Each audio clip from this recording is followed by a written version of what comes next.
नमस्कार, प्राची झा लाइव हूँ आपके साथ में। और आज हम बात करेंगे इस लॉकडाउन में टीचर्स का जो इम्पोर्टेंट रोल है, चैलेंजिंग रोल है, उसके बारे में। ये लॉकडाउन जो 22 मार्च को हमने जनता कर्फ्यू किया और उसके बाद फिर हमारे प्रधानमंत्री जी ने घोषणा की कि हमें वर्क फ्रॉम होम मोड में रहना है। सारे teachers work from home mode में आ गए, क्लासेस के ग्रुप बन गए, जूम ऐप पे बहुत सारे टीचर्स जूम ऐप पे पढ़ा रहे, कोई इस पे गूगल मीटिंग पे, व्हाट्सएप ग्रुप पे। हाँ, रंजीत प्रजापति जी नमस्ते। सभी टीचर्स ऑनलाइन मोड में आ गए। हम लोगों ने बच्चों को उनके नेक्स्ट क्लास में प्रमोट किया, क्योंकि ये वो समय था जब नया सेशन स्टार्ट होना था और उस समय में हमने अपना काम अपने तरीके से शुरू किया। बच्चों के ग्रुप्स बनाए, उस ग्रुप को फिर हम लोगों ने पढ़ाना शुरू किया टॉपिक वाइज। और बच्चों को पढ़ाना कोई आसान बात नहीं, वो भी ऑनलाइन। हम लोगों ने वीडियोस बनाए, ऑडियोज बनाए, अलग अलग तरीके से बच्चों को हमने उनके जो टॉपिक्स उनके क्लास से रिलेटेड है वो पढ़ाना शुरू किया। और बहुत अच्छा रिस्पांस भी मिल रहा है, बच्चे पढ़ रहे हैं। हाँ नमस्ते गुलाम पीर जी, नमस्कार। हम बात कर रहे हैं जो हमारा चैलेंजिंग रोल है। देखिए, हम घर पर भी हैं। एक शेर है कि कहाँ हूँ कहाँ नहीं हूँ मैं, जहाँ हूँ वहाँ नहीं हूँ मैं। ए आवाज़ देने वालों सुन लो ज़रा, कह दो उनसे मैं यहाँ हूँ पर यहाँ नहीं हूँ मैं। हम घर पर हैं लेकिन हम घर पर नहीं हैं, हम स्कूल में हैं। सुबह हम उठते हैं, बच्चों की हम अटेंडेंस लेते हैं। अटेंडेंस लेने के बाद जो टॉपिक्स हमने प्रिपेयर किए हैं वो टॉपिक्स हम उनको पढ़ाते हैं, हम उनको कुछ वर्क देते हैं। हाँ नमस्कार रणविजय प्रजापति जी। हम उनको टॉपिक्स देते हैं, बच्चों को हम वर्क देते हैं, बच्चे उस वर्क को करते हैं। उस वर्क को करने के बाद में बच्चे उसका फोटो हमें भेजते हैं या वीडियो के थ्रू बच्चे अपना क्वेश्चन करते हैं ऑडियोज के थ्रू और हम उनका आंसर करते हैं। तो इस समय में हमने बच्चों को इस मुश्किल समय में, जब विद्यालयों में ताले हैं, घरों में भी ताले हैं, लोग घर के अंदर है, लेकिन हम लोगों ने बच्चों को अकेला नहीं छोड़ा है। बच्चे पढ़ रहे हैं, क्योंकि बच्चे अगर ना पढ़े ना तो बच्चों को अगर 4 दिन छोड़ दिया जाए तो वो 4 महीने पीछे चले जाते हैं। तो कभी अगर आपने सांप सीढ़ी का खेल खेला होगा तो उसमें एक सांप होता है जो 99 पे होता है। बहुत मेहनत से कटते कुटते हम 99 पे पहुंचे और वहां वाले सांप ने अगर डस लिया बैक 0 पे, फिर से नए सिरे से खेलना होता है।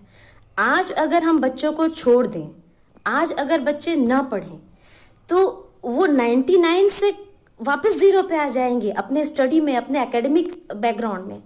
फिर उनको उठाना मुश्किल हो जाएगा। जो लोग ऑनलाइन पढ़ाई को मजाक समझते हैं, पेरेंट्स नहीं समझ रहे हैं। पेरेंट्स तो हमारे साथ है। मैं बहुत बहुत आभारी हूँ हमारे अभिभावकों का, जिनका साथ हमें मिल रहा है। वो बच्चों को हमारे साथ जोड़े रखे हैं। एक क्वेश्चन आया है शानू कश्यप जी की तरफ से, जब बच्चे आपके सामने रह के पढ़ाई सही से नहीं कर पाते और उनको ट्यूशन की ज़रूरत रहती है, तो क्या उस चीज़ को आप कवर कर पा रही हैं ऑनलाइन क्लासेस से? शानू कश्यप जी का ये बहुत अच्छा सवाल है। नमस्कार भारत जी। इस सवाल का जवाब मैं आपको देना चाहूँगी। वही मैंने अपने पिछली बातों में कहा भी कि हमने बच्चे को टॉपिक पढ़ाया, बच्चे ने उससे क्वेश्चन लिखा और हमने बच्चे को वर्क दिया। बच्चा वो वर्क कर रहा है, उसमें जो क्वेरीज आ रही है ना, वो बच्चा ऑडियो के माध्यम से हमसे पूछ रहा है व्हाट्सएप ग्रुप में कि मैम ये वाला चीज हमें समझ नहीं आया। फिर उसका हम वापस वीडियो बना रहे हैं, ऑडियो बना रहे हैं और बच्चे को भेज रहे हैं और वो बच्चे अच्छा कर भी रहे हैं।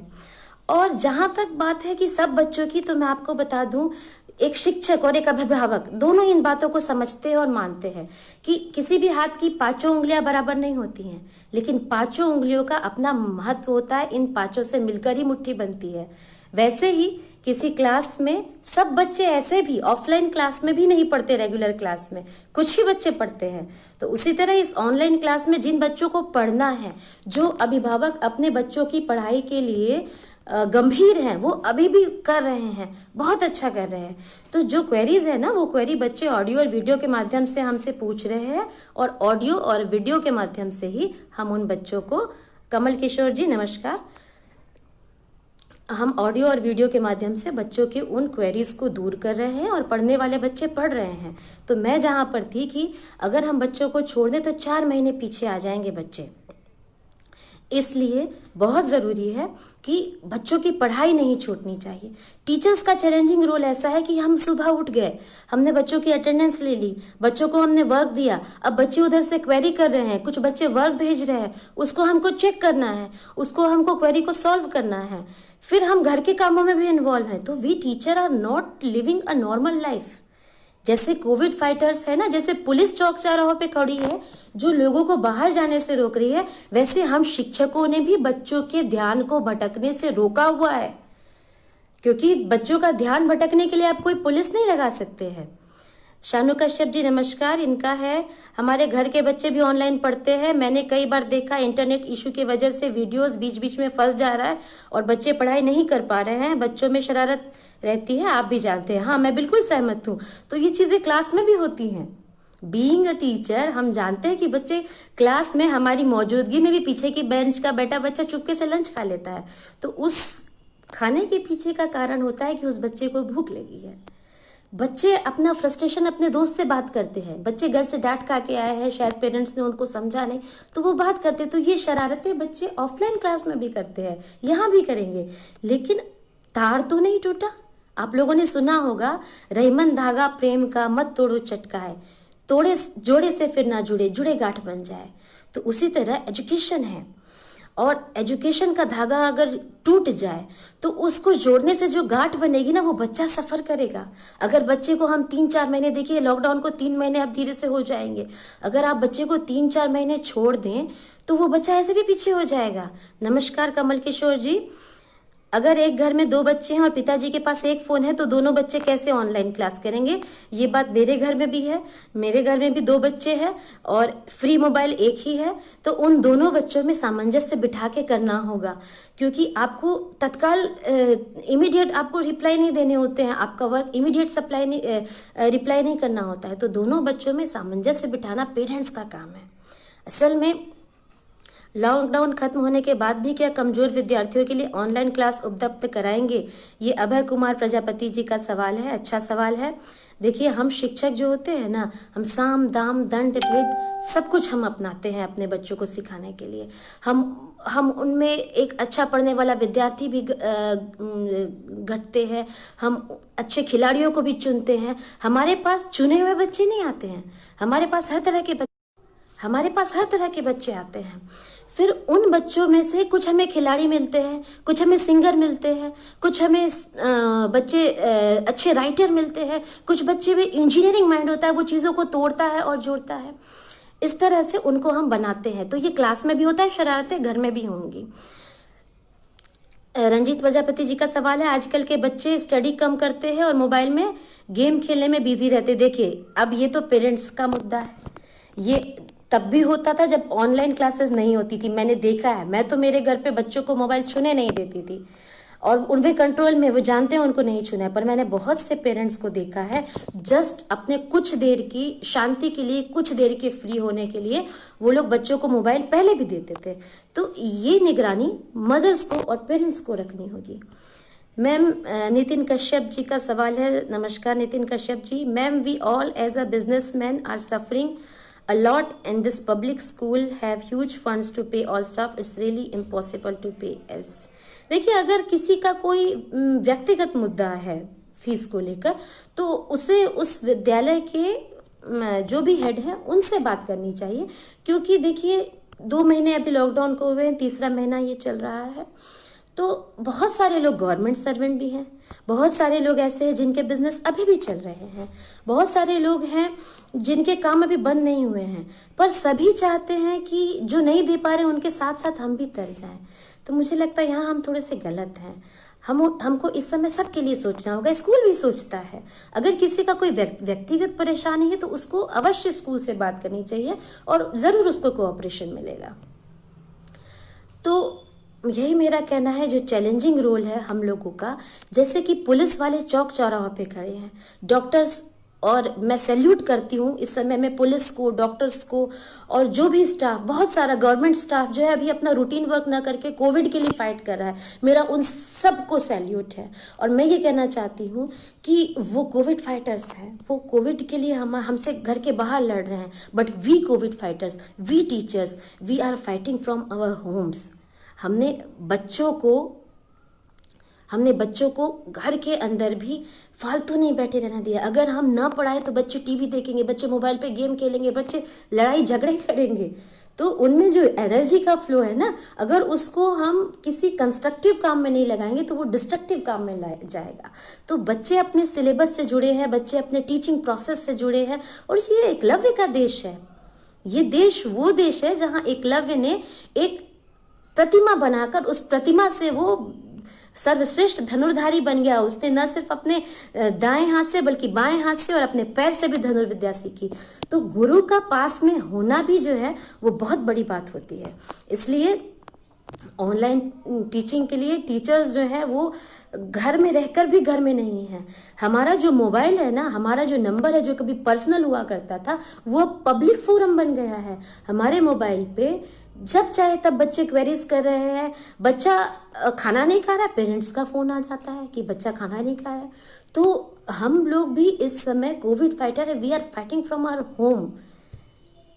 बच्चों की पढ़ाई को हमने छूटने नहीं दिया। और आप सभी लोगों,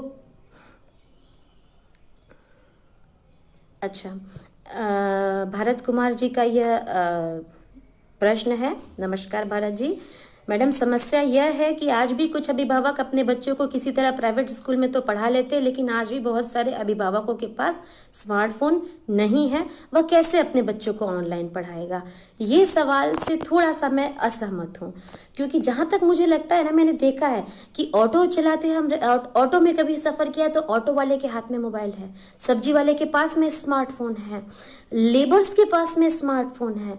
और जो लोग स्मार्टफोन अवेल नहीं कर पा रहे हैं ना, ऐसे जो अभिभावक हैं जो एफर्ट नहीं कर पा रहे हैं, उनके बच्चे सरकारी स्कूलों में पढ़ रहे हैं, और सरकारी स्कूल के शिक्षक भी अपनी अच्छी भूमिका इस समय में निभा रहे हैं। जो अभिभावकों ने अपने बच्चे को प्राइवेट स्कूल में डाला है, मेरे हिसाब से वो अभिभावक सक्षम थे उस स्कूल की फीस को एफोर्ड कर पाने के लिए, इसलिए उन्होंने बच्चे को प्राइवेट स्कूल्स में डाला। तो जो वो एफर्ट कर सकता है, ऐसे लोगों के पास स्मार्टफोन भी है। मेरे ख्याल से ऐसा मुझे लगता है कि 95% लोग जो जिनके बच्चे प्राइवेट स्कूल में पढ़ रहे हैं, उनके पास स्मार्टफोन होते हैं। और जिनके पास नहीं है, तो हम शिक्षक अपने बच्चों को कभी नहीं छोड़ते, हम हर बच्चे को उंगली उठा के ऊपर लेते हैं। नमस्कार संजीत मलिक जी, नमस्कार कमल किशोर जी। तो मुझे अच्छा लगा आप लोगों से ऑनलाइन बात करके। मैं ये कहना चाहूँगी कि शिक्षकों की भूमिका बहुत महत्वपूर्ण है। हम शिक्षक आपके बच्चे को ना अपने बच्चे की तरह प्यार करते हैं। एक माँ जानती है कि उसके बच्चे को कितनी भूख लगी है, उसकी कितनी खुराक है, वो किस तरीके से खाएगा और वो क्या क्या खाएगा। वैसे ही हम शिक्षक जो होते हैं ना, हम जानते हैं कि आपके बच्चे को सीखने की कितनी भूख है, उसमें सीखने की कितनी इच्छा है, उसमें सीखने की कितनी ललक है, और किस तरीके से वो सीख सकता है और कैसे वो सीखता है। इसलिए हमने हमारे बच्चों को, हमारे बच्चे मतलब आपके बच्चे, आप अभिभावकों के बच्चे हमारे बच्चे हैं, उनको हमने, उनकी शिक्षा को हमने रुकने नहीं दिया। उनके साथ हम कंधे से कंधा मिलाकर चल रहे हैं। हमारे लिए भी बहुत चैलेंजिंग है। एक वीडियो 2 से 3 मिनट का बनाने के लिए आपको पता है 1 घंटे 1.5 घंटे लग जाते हैं। कई बार हम उस वीडियो में मिस्टंग हो जाते हैं, फिर से हम कट करते हैं, फिर हम वीडियो बनाते हैं। कभी हमसे कोई बात जो हम सिखाना चाहते हैं वो स्किप हो जाती है, फिर से हम वीडियो बनाते हैं। तो हम जो है ना, हम पहले से ज़्यादा मेहनत कर रहे हैं, नई नई टेक्नोलॉजीज़ को सीख रहे हैं। कमल किशोर जी का जो क्वेश्चन है कि जिनके घरों में 2 से 3 बच्चे हैं, थोड़ा सा पेरेंट्स को भी कोऑपरेट करना होगा कि पेरेंट्स जो हैं वो निगरानी रखें बच्चों पे कि बच्चे गलत ना जाए। ऐसा नहीं कि आप मोबाइल दे दें और बच्चों को आप छोड़ दें, आपको निगरानी रखनी होगी। 2 बच्चे हैं तो 2 बच्चों को आपस में कोऑपरेट करके करना होगा। और मेरा ये कहना है कि हम लोग सिर्फ अभी बच्चों को एकेडमिक ही नहीं उनका डेवलप कर रहे हैं, हम उनका मोरल बूस्टअप भी कर रहे हैं। बच्चे नादान हैं, वो नहीं जान रहे हैं कि वो किस मुसीबत से अभी गुजर रहे हैं और इस समय उनको क्या क्या करना है। तो हम बच्चों का मनोबल भी बढ़ा रहे हैं और हम बच्चों को इस विषम परिस्थिति से डट के सामना करने के लिए, उबर के आने के लिए बच्चों को तैयार भी कर रहे हैं। तो मैं यही कहना चाहूँगी कि ये एक कठिन समय है। इस कठिन समय में शिक्षकों का ही नहीं, अभिभावकों का रोल भी बहुत इम्पोर्टेंट है, बहुत महत्वपूर्ण है। जो अभिभावक हैं वो हमारे साथ कंधे से कंधा मिलाकर साथ दे रहे हैं। अभिभावकों के साथ से ही ताली एक हाथ से नहीं बजती, अभिभावकों के साथ से ही online teaching learning process successfully हो पा रहा है। और सबका साथ चाहिए। 4 स्तंभ होते हैं किसी भी इमारत के, उसी तरह जो देश की इमारत है, देश का भविष्य है, वो फैक्ट्रीज में नहीं बनता है, वो कारखाने में नहीं बनता, वो स्कूल में बनता है। और स्कूल की भी 4 इमारतें होती हैं। एक है वहाँ के बच्चे, दूसरा है अभिभावक, तीसरा है शिक्षक और चौथा है मैनेजमेंट। इस कठिन समय में बच्चे हमारे साथ हैं, बच्चे पढ़ रहे हैं, मैनेजमेंट हमारे साथ है, वो हमें बच्चों को पढ़ाने के लिए मोटिवेट कर रहा है, अभिभावक हमारे साथ हैं, इसलिए हम बच्चों को पढ़ा पा रहे हैं, और शिक्षक तो साथ ही। हम चारों मुट्ठी बांधकर इस कोविड से लड़ रहे हैं। अंत में मैं यही कहूँगी कि मान लो तो ठान लो तो जीत है और मान लो तो हार है। तो हमें ठान लेना होगा कि एक दूसरे की टांग खींचने के बजाय, एक दूसरे को परेशान करने के बजाय इस समय हम लोग एक दूसरे का साथ दें। छोटी मोटी कमियों पे अटकने के बजाय हम लोग जो है एक दूसरे का साथ देकर इससे आगे बढ़ें। आप सबका बहुत बहुत धन्यवाद। जय हिंद, जय भारत।